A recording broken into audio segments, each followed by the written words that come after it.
안녕하십니까. 이슈 포커스 시간입니다. 한 국가의 지도자가 10년도 아니고 20년도 아니고 30년도 아니고 무려 37년 동안이나 이 철권 독재 정치를 해올 수 있을까요? 네, 아프리카의 짐바브웨에서 지난 37년 동안 독재 정치를 해온 무가베 대통령이 최근 탄핵 위기 속에서 지난 20일 전격 사임을 했습니다. 아프리카의 한 작은 나라 독재자가 사임한 게 우리와 무슨 상관이 있을까라는 생각이 들기도 합니다만은 있습니다.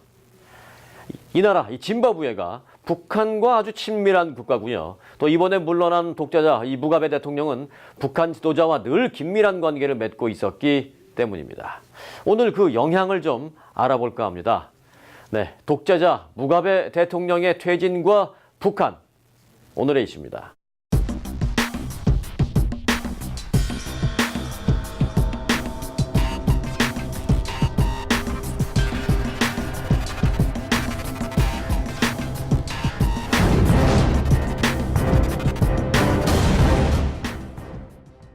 주영석 기자 함께했습니다. 안녕하십니까? 안녕하십니까? 네, 목이 많이 잠기셨어요. 괜찮으세요? 예, 죄송합니다. 제가 좀 감기가 걸려가지고요. 네. 그래도 많이 좀 좋아지고 있는 네. 상황입니다. 네, 아프리카 이 짐바브웨 얘기를 좀 하려고 하는데 무가베 대통령 이제 사임을 하게 됐는데 짐바브웨가 이번에 아주 세계적으로 계속 이슈가 되고 있어요. 이번 주에. 맞습니다. 북한과 친밀하죠? 친밀하죠. 네.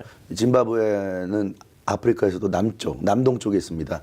남아프리카 공화국, 남아공의 이 인근에 있는 네. 그런 이제 국가라고 생각하시면 되겠는데 그곳의 지도자는 로버트 무가베 대통령이었죠. 93살입니다. 아유. 정말 고령이고 37년 동안 집권했으니까 50대 중반의 나이에 집권해서 90대가 돼서 이제 물러나는 그것도 이제 탄핵의 위기를 맞고 본인이 이제 하야에서 물러난 이제 이런 상황이 됐는데 그만큼 이 무가베 대통령의 이 37년간의 독재 시대는 곧 짐바브웨의 역사 그 자체입니다. 특히 우리의 관심을 모으는 것은 북한과의 특별한 관계인데 그러게 말해요. 아프리카 국가들 중에서도 대표적인 친북 국가죠. 친북 국가고 무가베 대통령 전 대통령은 이 북한을 무려 8번이나 방문했던 사실 북한까지 거리도 엄청나게 먼데요. 이 개인적인 어떤 북한에 대한 호감이라든가 그런 관심이 없이는 불가능하지 않을까 싶은데 8차례나 북한을 방문했었고 또 북한을 방문할 때마다 어떤 그 북한 주민들이 김일성 또 이제 김정일에 대해서 보여주는 그런 숭배 이런 것에 대해서 굉장한 깊은 인상을 받았던 것으로 그렇게 알려졌습니다. 그래서 독재 팁을 서로 좀 주고받나요? 그래서 그런 그 김일성, 김정일에 대한 뭐라고 연구라고 그럴까요? 예, 그런 것을 굉장히 했었고 그래서 김일성 연설물 같은 걸 구해가지고 탐독하고 어떻게 하길래 저렇게 사람들의 마음을 사로잡을 수 있을까? 물론 우리가 볼 때는 북한이란 곳은 기획 국가고 다 강압에 의해서 이렇게 한다고 생각하지만 이 무가베 대통령이 볼 때는 아무리 그렇다 하더라도 저렇게까지 모든 사람들이 이 지도자 좋아할 때는 뭔가 있지 않을까 이제 그런 생각에 이 북한 체제를 끊임없이 연구해 해온 그런 인물로 좀 알려져 있고요. 자기뿐만 아니라 자기 밑에 일하던 정부 내 강요들에게도 김일성 연설문을 복사해 와서 다 돌리면서 읽게 했습니다. 이거 다 읽고 연구해서 나한테 보고서를 올려라. 어떻게 해야 될지. 그렇습니다. 네. 그렇게 해서 자기뿐만 아니라 자신이 운영하는 정부의 주요 강요들이 전부 다 이 김일성 주체 사상 또 북한에 대해서 전문가가 될 수 있도록 이렇게 만들었다는 얘기인데요. 그러다 보니까 상당히 그 짐바브웨가 북한식의 통치를 해왔던 것으로 그렇게 나타나고요. 실제로 그 주체 사상을 적어놓은 서적들 있지 않습니까? 김일성의 주체 사상을 적어놓은 서적들을 그 전시할 정도로 그 짐바브웨 시민들 누구나 원하면 읽을 수 있도록 전시를 할 정도로 북한 김일성 정치에 정말 매료됐었던. 어찌 보면 주체 사상이 추종자가 돼버렸어요. 그렇습니다. 네. 맞습니다. 아주 매료돼 있는 그런 사람이었고 무가베 대통령이 자신의 생일을 국경일로 만들었는데 그것은 이제 그 김일성식의 그 주체 사상, 주체 사상을 상당히 반영한 것으로 힌트를 얻었네요. 네, 그렇습니다. 네. 그래서 그 37년간이라는 장기 집권을 해오는 밑바탕 중에 하나가 분명히 북한인 것만은 우리가 부인할 수 없는 사실인 것 같습니다. 네. 뭐 짐바브웨라는 나라와 그 북한이 그렇게 긴밀한 데에는 뭐 정치적, 경제적 여러 가지 뭐 이유가 있겠습니다만은 네. 흥미로운 점이 있죠. 북한이 이 짐바브웨 독립에 영향을 끼쳤다라는. 맞습니다. 무가베 전 대통령은 독립운동가인데요. 그 오랜 기간의 어떤 독립운동, 그 그런 독립운동에 상당히 관여했고요. 이런 그 독립투쟁을 하는 데 있어서 무기라든가 이런 것 등을 북한으로부터 이제 지원을 받았습니다. 그게 이제 결정적으로 결정적인 북한이 영향을 미치기 시작한 미친 거예요. 거죠. 그러니까 북한이 단순히 무기만 지원한 것이 아니라 무기만 지원한다면 어떻게 보면 무기를 팔아쳤나 이런 생각할 수도 있는데 북한은 실제로 교관까지 보내서 이 교육, 무기 훈련도 시키고 그렇죠. 군사 훈련 시키고 독립군들의 어떤 군사 훈련까지 도와서 영국을 상대로 해서 독립하는데 상당히 북한이 기여한 것으로 나타났습니다. 그래서 그 당시 독립운동 할 때부터 어떤 끈끈한 인연 때문에 북한과의 관계가 굉장히 좋았고요. 그래서 1980년에 이제 짐바브웨라는 이름으로 독립하고 총리로 이제 취임했는데 취임하자마자 첫 번째로 한 일이 북한 평양 방문한 겁니다.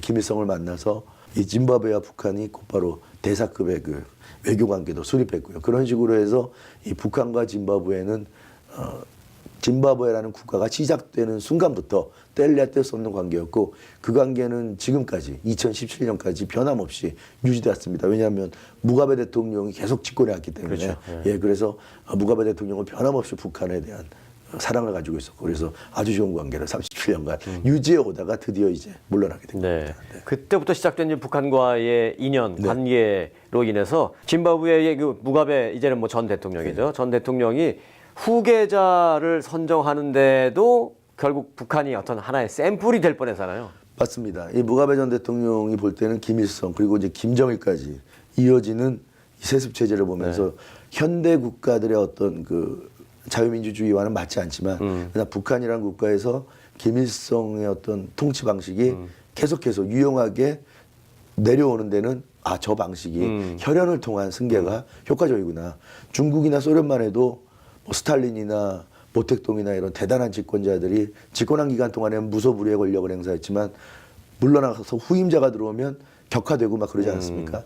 그래서 역시 피를 나눈 혈연에 의한 승계만이 안정적인 권력을 지향할 수 있다. 이런 생각을 했던 것으로 보여집니다. 뭐 37년 독재했으면 다른 사람한테 못 물려줄 거예요. 왜? 물려주는 순간 정권이 바뀌는 순간 본인은 이제 조사받는 대상이 돼 버리니까. 근데 이제 한 가지 다른 점은 뭐 김일성은 아시다시피 김정일, 김정은까지 아들을 통해서 계속 이어져 내려왔는데 무가베 전 대통령은 자신의 자식이 아니라 자신의 부인을 후계자로 내세우려 했던 것이 결국 문제가 돼서 그러다가 결국 그 역풍이 불면서 실패가 되면서 결국 자신의 권력까지 내려놓게 됐는데 그래서 이 무가베 전 대통령 보면 아프리카의 김일성 왕조를 꿈꾸지 않았나 이렇게 보여지는데 정확한 지적이신 것 같아요. 네. 그러나 역시 이 김일성 왕조라는 것 자체도 현실에서 굉장히 힘든 것이고요. 지금 김정은 시대를 맞아서 굉장히 북한도 어렵지만 역시 그 아프리카에다가 김일성 왕조를 한다는 건 역시 신기루가 아니었나 그런 평가가 지금 나오고 있습니다.